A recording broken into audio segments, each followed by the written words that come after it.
Good morning viewers. आज का जो वीडियो है वो ये टॉपिक पे है जो आजकल बहुत सारी डेथ हो रही है जिम में। बहुत सारी ने कुछ कुछ एक्टर्स वगैरह की हुई हुई जो हुई हैं रिसेंटली डेथ उनसे। ये स्टार्ट हुआ सिद्धार्थ से और अपना फिर राजू श्रीवास्तव जी है उनसे, फिर अपना रिसेंटली और एक टीवी एक्टर है उनकी भी डेथ हो गई। तो कुछ डॉक्टर्स का इसके ऊपर स्टेटमेंट आया। ये इसलिए हो रहा है क्योंकि कुछ ट्रेनर्स लास्ट लास्ट ये पुश और कैफीन वगैरह प्री वर्कआउट में ज़्यादा देने की वजह से डेथ हो जा रही है, इसकी वजह से डेथ हो रही है बल्कि एक डॉक्टर साहब स्टेटमेंट दिए हैं। तो ये जो मिथ्स हैं मैं उसको दूर करने के लिए जो मेरे पास जितनी इन्फॉर्मेशन है, जितनी मालूमात मुझे है, मैं चाह रहा हूँ कि मैं सबके साथ शेयर करूँ।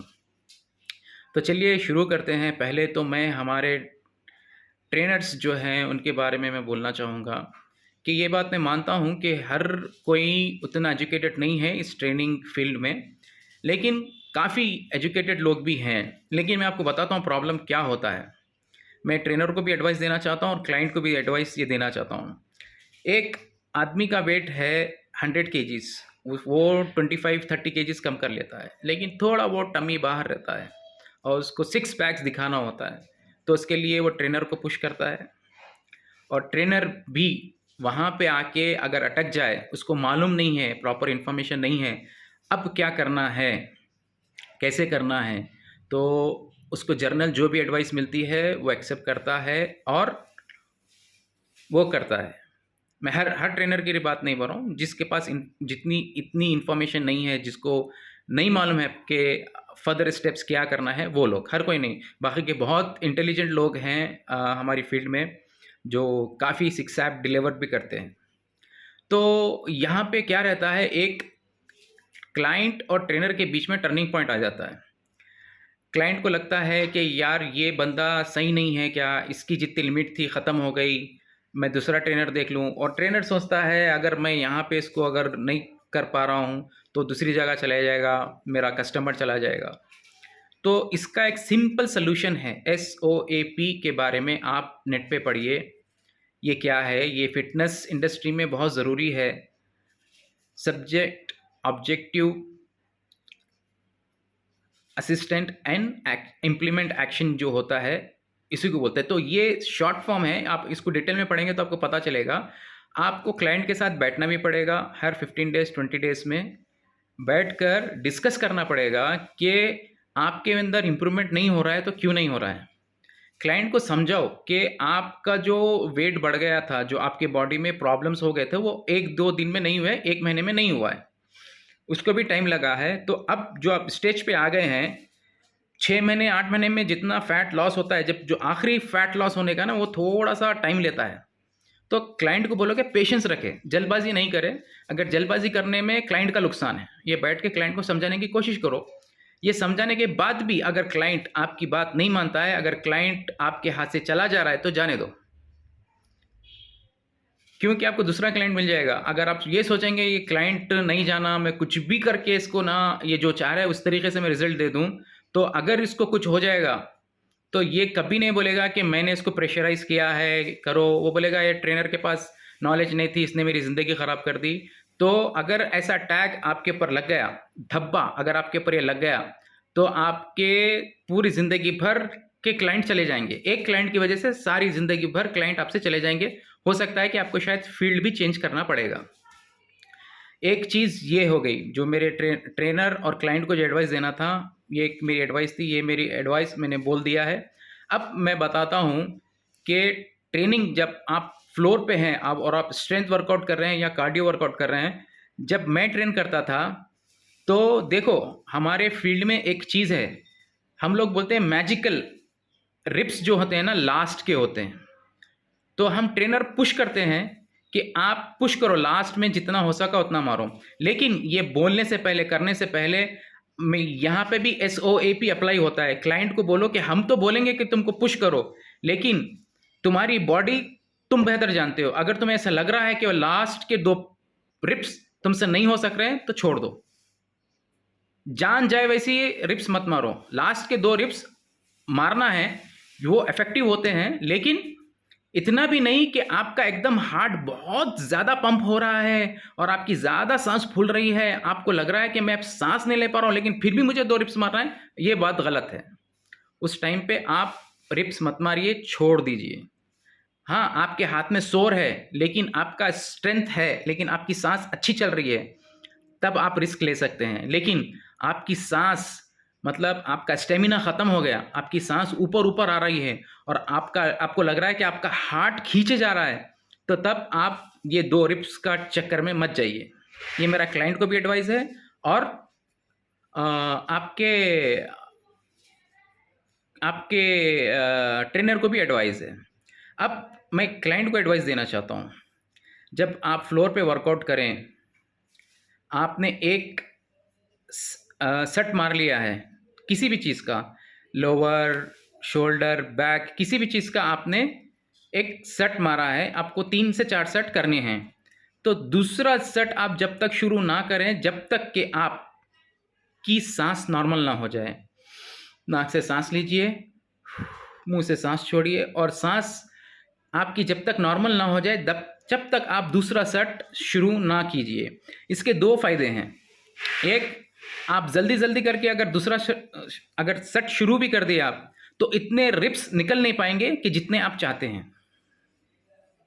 अगर आपकी सांस लेवल नॉर्मल हो जाएगा, जब आप रिप्स शुरू करेंगे, तो आप दूसरा सेट शुरू करेंगे तो आप रिप्स ही ठीक तरीके से मार सकेंगे और रिप्स भी अच्छे आएँगे, उसका इफ़ेक्ट भी अच्छा आएगा।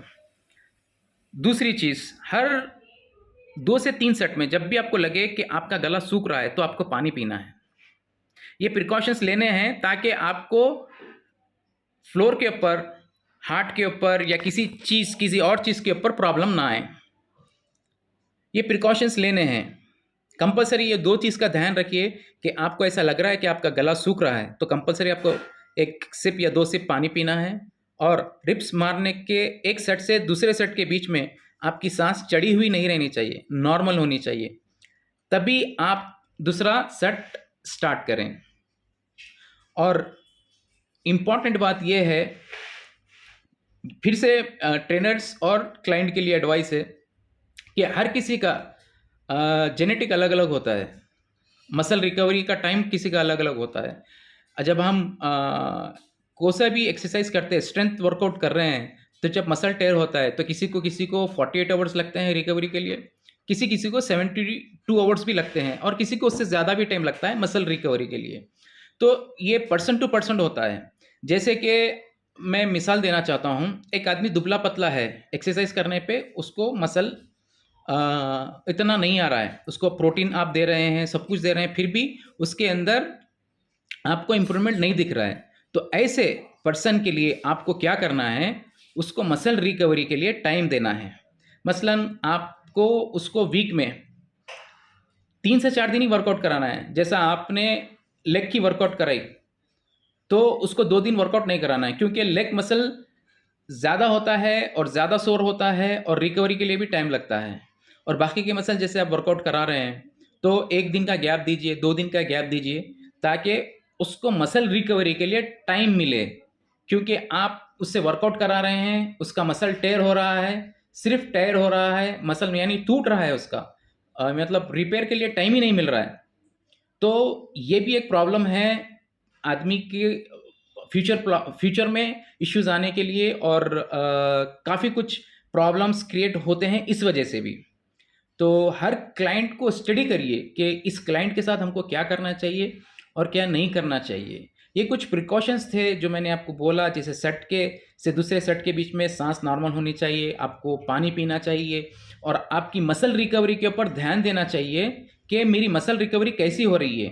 अगर किसी की 48 आवर्स में मेरी मसल रिकवरी हो रही है, तो वो बहुत अच्छी बात है, वो आदमी रेगुलर वर्कआउट कर सकता है। जैसे कि मैंने आज चेस्ट वर्कआउट किया है, मैं कल लोअर वर्कआउट करूँगा, तीसरे दिन बैक वर्कआउट करूँगा, तब तक मेरा चेस्ट रिकवर हो जाएगा।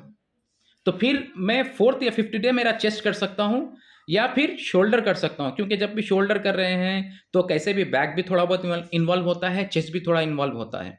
तो क्या मैं 4th 5th डे चेस्ट कर सकता हूँ, लेकिन मेरी मसल रिकवरी उतनी अच्छी नहीं है, तो फिर फुल बॉडी वर्कआउट कराना चाहिए ऐसे इंसानों को, और 1 से 2 दिन का गैप देना चाहिए ताकि मसल रिकवर हो। मेन मुद्दा इनका मसल रिकवर करना होता है, ताकि बहुत दुबले-पतले होते हैं, उनका मकसद ये होता है कि गेन होता है।